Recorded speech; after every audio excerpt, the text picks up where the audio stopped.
Well, welcome back to the Exponential Australia Church Leaders Podcast. We are so glad that you join us today as we continue to release podcast episodes every 2 weeks, every fortnight, about multiplication and church planting, really trying to stir up and encourage more of that in Australia through all different churches, denominations, networks.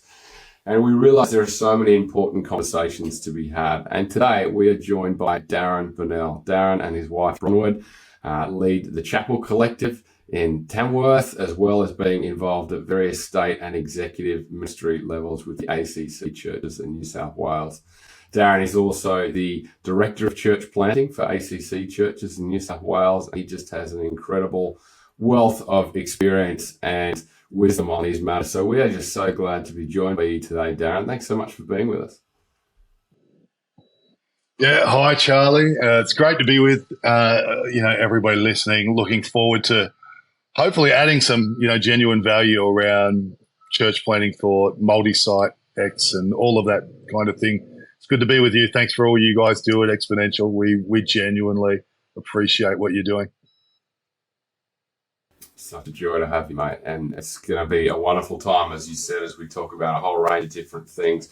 I want to maybe just to get us started, for those who are listeners to the podcast who maybe haven't heard your name before, met you, of course, we have a wide range of listeners. How about you give us a bit of a thumbnail as to you, your ministry, some of the things you've done over the last 20 or 30 years. Why are you so passionate about church planting? What brings you to where you are today? Yeah, so I mean, I suppose in terms of church planting, starting at the end, I just believe every church, every community deserves a great church, and every person, I want every person to have the kind of church that God could draw them to, and so that takes a whole range of churches, and so I'm passionate about that. I've given the first part of my life to it. I've vowed to the final third, I suppose, the next 25 years of ministry, I hope, to really helping raise churches of all kinds across our nation. And so my background, my wife, Bronwyn, and I lead a church called the Chapel Collective. It's in 6 locations. I'm literally sitting in the place we're about to launch our 7th, and we're pioneering it ourselves after all these years. So literally gone from having, all the office and all the staff around me, and they're still employed, to doing this from our own house. So that's the Chapel Collective. We got a vision for more, and we're a regionally based church. Yeah, ACC wise, have a few functions there on the state executive, and one of those is church planting. And then, of course, I coach capacity and launched Multisite X a little while ago, which is I lead for multiplying churches. So good, Darren, and we're going to dive into a whole bunch of those different things that you did just mention, and in particular, like you just obviously talked about the fact that the Chapel Collective is now going to be in its, did you say 7th location? Yeah, just about to launch it. We're in the process now. Amazing. On the ground. And that's obviously a huge rarity in an Australian context, and put multi-site to the side in a moment because we're going to talk about that in more detail. But I'd love to just hear some of the journey of the Chapel Collective. What tell us how it came to be in terms of under your leadership and the things that you guys have been able to do in terms of multiplying to different locations. I'd love to just hear a bit more of that before we dive into multi-site. Yeah, I think to the Chapel Collective, I suppose when we started with 15 people, and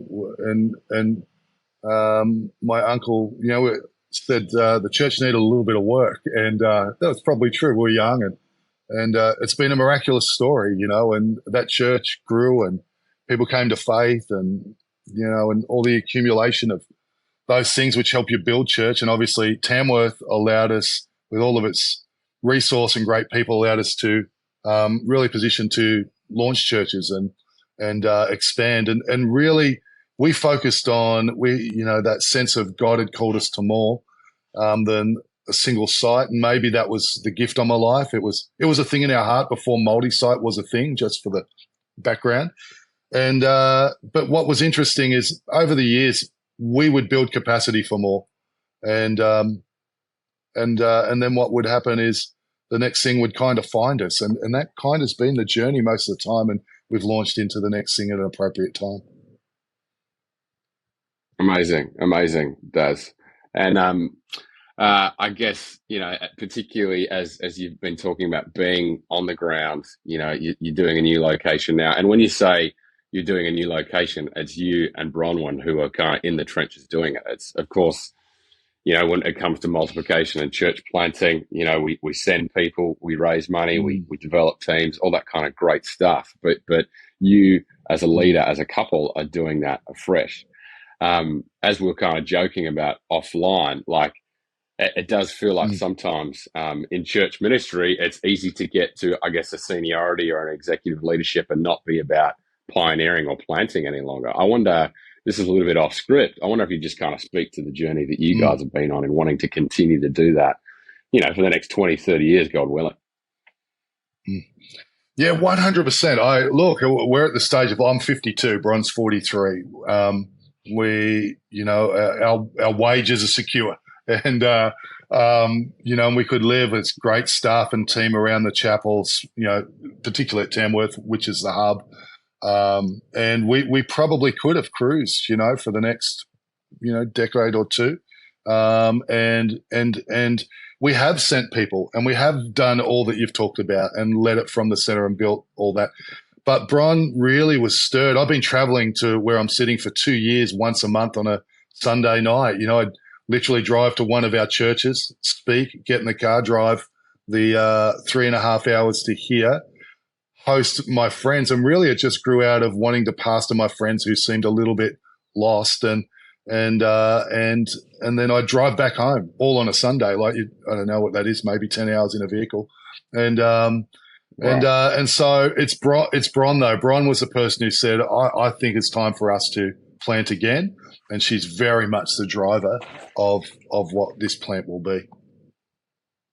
So exciting, Darren. And Bronwyn's a force to be reckoned with for those who have met or had the joy of meeting Bronwyn. She's amazing. And yeah, absolutely. Well, I guess where I'd love to take us next, and you just mentioned it, Darren, particularly around, being in a vehicle for 10 hours. Obviously, you are planting in regional New South Wales, in country New South Wales. And I would go as far as saying, particularly as I survey the Australian kind of church planting landscape, some of the more exciting church planting, I think, and this is a big claim to make, is actually happening in the country, is actually happening in places where people are multiplying at a very rapid rate and they're seeing the incredible opportunities in different country towns.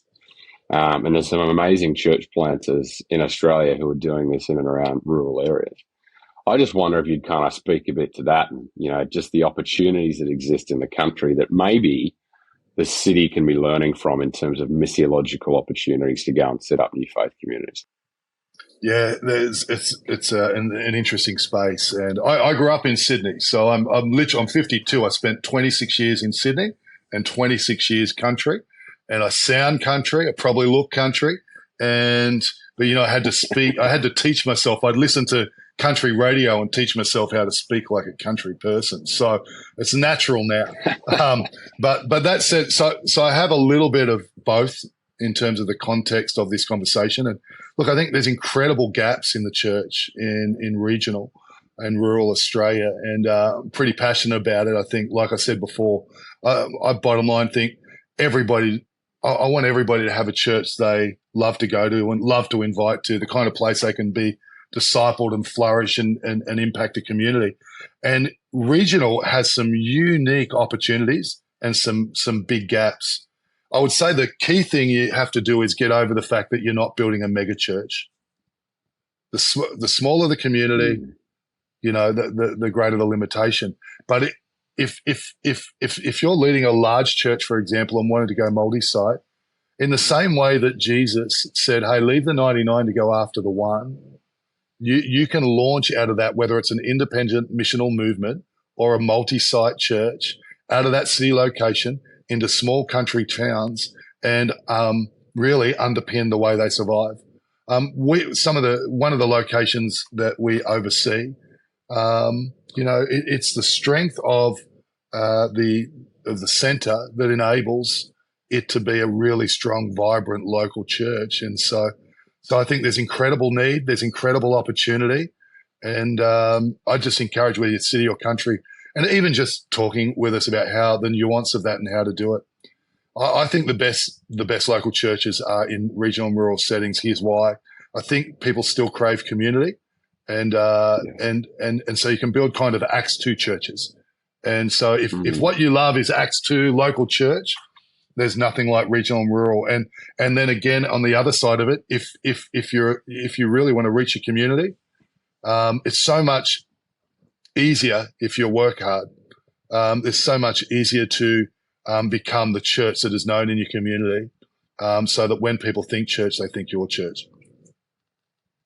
Yeah, amazing. Oh, that's such an encouragement, Darren. And I wonder, just as you're kind of talking about that, like what would you say are some of the things that city churches, like in that pursuit of community, in that pursuit, we recognise post-pandemic, of course, we don't need to talk about a whole bunch of the stuff that's happened in larger contexts. You know, we all know that kind of stuff. But particularly as people hunger community and a greater sense of depth and connection in their walk with Jesus, how could city churches kind of potentially kind of think about tweaking what they might be doing in order to go after that, even in a city context?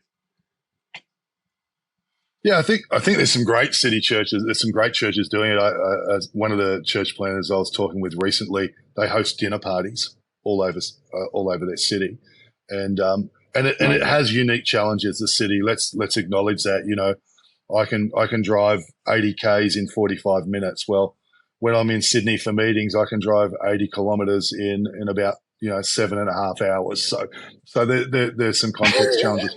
But one of the things they can learn, I think, is that vibrant community, even on a Sunday. Like, we were talking before that one of the church services we run in Tamworth, we run everything you would think of when you think of an ACC service, but the other church service at 8:30 has community built into it. You can order your coffee and your breakfast on the way to church, and it arrives after worship during the teaching and preaching. And then we encourage the overflow of that after service. We build things like Fifth Sunday community, in the country. Every month with a Fifth Sunday, because you can get to places and gather and just adding value that way. Obviously, in a city environment, I'd just say Sunday's the key. And if we can get beyond just a gathering in terms of the service to really looking at how we build that post-service and gatherings that flow out of it, I think you can do something powerful and meaningful. Incredible, Darren. Obviously, what we wanted to get to today, and some of the things that you've alluded to already, and you're a practitioner of, you are passionate about multi-site. You're now working on a concept called Multisite X. I want to spend a bit of time now kind of talking particularly about, I guess, the foundations of that. Talk to us about that. I'd love to dig into some different areas around multi-site, because I think particularly when we talk about church planting, of course, we want to see autonomous church plants, but we recognise some churches, potentially their greatest contribution is going to be in going multi-site, which is still very much church planting, new community, new area, opportunities to fulfill the Great Commission. And so I'd love for you to speak to us about your experience as a multi-site, why Multisite X. Talk to us about some of the process and the assessment that happens in that as well. Yeah, so anyone who's got any resistance to this, stay with me for a moment. That's the first thing I'd say. And because there are a few thoughts here. Number one, I think that Australia can be one of a real global leader in multi-site church. I think we already are. But I really think that God has graced us, the church in our nation, and just the way we're wired as Australians, as a general rule, that we have some unique things that we bring to the table in terms of being able to build multi-site churches. We also need to plant more churches than we are, and as you well know, and great champions of. And so one of the ways to multiply that more quickly is definitely being able to access multi-site and all the resource you bring to moving further faster.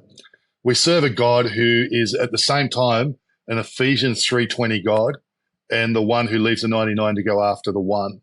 And so therefore we have to plant more churches, and multi-site is not the solution, but it's part of the solution. So here, if I can give you, here's a principle that I built Multisite X on, and this changed my life. It changed our church. It changed why I can lead in different spaces and all at the same time. And I think it works for everyone, because In Exodus chapter 23, verse 31, Moses gets the promise from God about the promised land. But he's already had the promise. And this time it's different. The reason it's different, it's the first time Moses gets the promise post the Exodus, the Jethro encounter. So now he's got the Jethro encounter and that structure and system and organization that Jethro speaks to filter the promise through. And in Exodus 23:31, he gets a promise. But in verse 29 and 30, it says this. God says, I'm going to give you the promise little by little as you can handle it. That little passage changed my life. I remember reading it going, okay, so if I will create capacity, I change what's possible with God. Take that in. If I will just perpetually create capacity, the right capacity, I change what's possible with God. And that just set me on a journey that I was already on, I suppose, of, okay, well, what's the next level for what we're doing? Growing a church, multiplying a church, going multi-site. And that's kind of where it all started. And I think God is up to something. People talk about moves of God. Whatever you think of multi-site church, you look globally, it's a move of God. And so the key question is, has God called me as a leader to it? And if he hasn't, you shouldn't do it. If he has, you should go for it. And if you're not sure, you should at least test the waters if you've got resource and capacity. So good. And so in terms of like a church thinking about or preparing to go multi-site, like for you, in your experiences, and particularly as you train and assess and help develop capacity of churches, where would be the best place for a church to start? How could a church engage this conversation, at least put their toe in the water as they begin to explore this? Yeah, so if we're talking in terms of engage the conversation with us personally, is that the context? I don't want to speak to that if it's not. Is that yeah, it is. Please, yeah, absolutely. Yes. So Charlie, it's really as simple as emailing us. We send you a diary link, you book a time, and we have a 30-minute ministry call around multi-site. And then from there, if there seems to be some thought to proceed and you have, maybe a sense of God or it's just a stirring at this stage, we will walk you through the process, what it looks like, because it's a comprehensive process in terms of creating clarity and capacity and then the strategy to launching a multi-site church. And we take a year to do it. We do cohorts, we do coaching, we do it all for free. And we really set you up. And it involves key things like you, the leader, future capacity of your church, the capacity of what you lead the church, and building capacity, building culture, and basically building around those four things. And the leadership pipeline that we've developed. See, the leadership pipeline, it's not looking to teach people to be pastors. We assume you've done that. And it's not trying to teach theology. We assume you're all over that as well. But there's next level leaders. It's like the difference between Moses pre the Jethro encounter and post it. Moses is the same man, same character, same anointing, but his capacity shifts. And so we take leaders and their planters and their team on that journey as well. Wow. Darren, I wonder if you could talk us through, I mean, you started to mention some of it just there in terms of leadership pipeline, future thinking, capacity building. Could you talk us through maybe some of the building blocks that someone will need to be thinking about when it comes to multi-site? And even to take it a step further, where maybe sometimes we get it wrong, like in your experiences, where have been sometimes the places we overlook or actually retrospectively go, I wish I did that differently? Yeah. And that's part of the thing, I suppose, because we've done that journey for so many years and helped others do it, these are the things you learn. And so where we start is the first thing we do is a 140 question assessment that we send the guys or the pastor. And that works through them as a leader and, everything about their church and where it's at, its structure, its strategy, its culture, its attendance, its everything you can think of in 140 questions. And that gives us a snapshot. And so at that point, we're able to do a few things. We're able to go, number one, we don't think you're in the right place to do this, or hey, there's some strength to build in before you go here. There's some leadership strength for you because multi-site leading is different. Or there's some strength to build into your church, et cetera, et cetera. I don't think you should do multi-site from weakness, and I don't think we should do multi-site from envy, obviously. So we want to do it from strength. The next thing we do is we work out their multi-site model, and this is really critical because this is where most of the problems come. And so we work out their dream document, which is mission, vision, culture, strategy, because that's going to guide everything. And then we work through a 12-point plan. And we say in year 1, we pencil it in, and year 2, we set it in stone. And what it is, it's a 12-point plan that asks the questions you need to know about your multi-site model. Like, is it going to be a simple thing like, who are you going to send? In terms of the team, like, and who's going to make those approaches? Is it the senior pastor or the pastor you're sending? And then a whole bunch of things. What's going to be done centrally? What's going to be done locally? Are we all on the same mission, or are we all going to do it independent? We're just sending it. And there's 12 really key points that you want to work through. And then we're into the process from there. So they're kind of the critical things. We try to deal with the things that are going to be a challenge at the start so that you can move forward in a pretty healthy way. So good, Darren. And it just feels to me, particularly, on behalf of Exponential, we just recognize that, of course, we are all called to multiply in some way, shape or form, whether it be an autonomous plant, whether it be a micro church, whether it be a mega church, or whether it be multi-site. There is a onus on the Australian church, particularly in this season, to multiply. And so we just think that multi-site is a key part of that conversation, and particularly for churches who may be recognizing they are in a season of wanting to build capacity and step into a new thing. Multi-site X can just be a wonderful way of doing that and exploring that. And so just so we're really clear, Darren, how can people access or at least be able to start that conversation with you guys? Is there a website they can go to?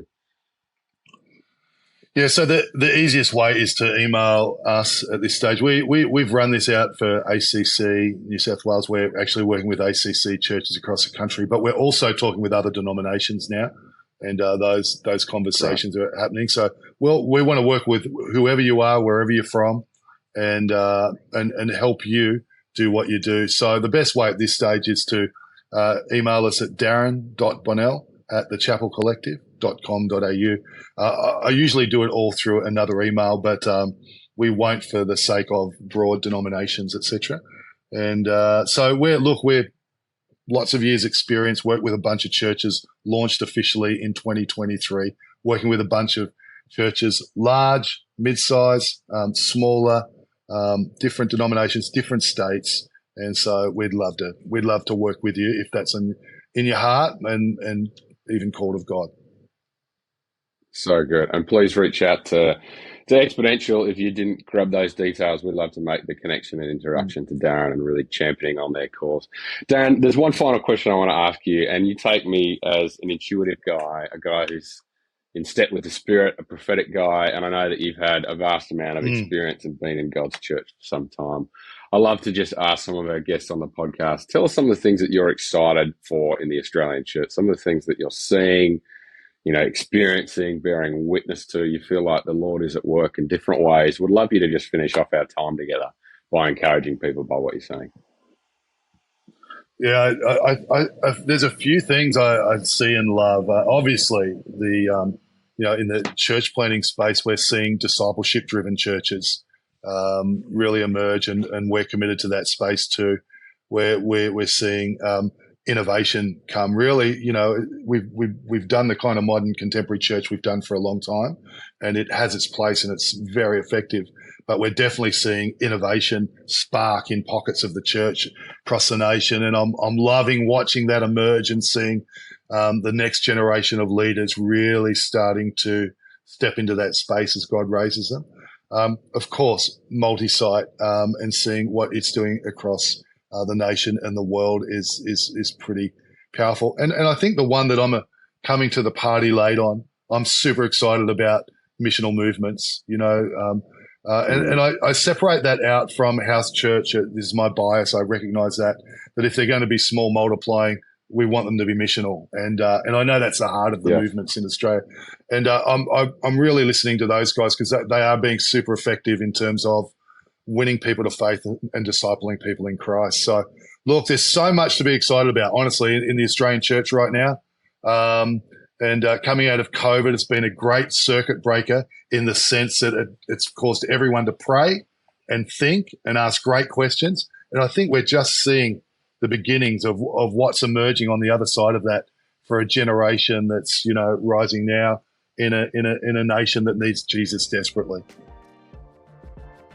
So good, Darren. Mate, we are absolutely cheering you on. We're great friends with you, with the ACC New South Wales, with Multisite X. And if we can help and serve you guys in any way, but we so appreciate the time that you've taken to input into us and our listeners today. So greatly appreciate it. Thanks so much, Charlie. Thanks for all you and Exponential are doing. And if I can give you a plug, their conference is amazing. And just encourage you to be there when it's next time. All right. Thanks, mate.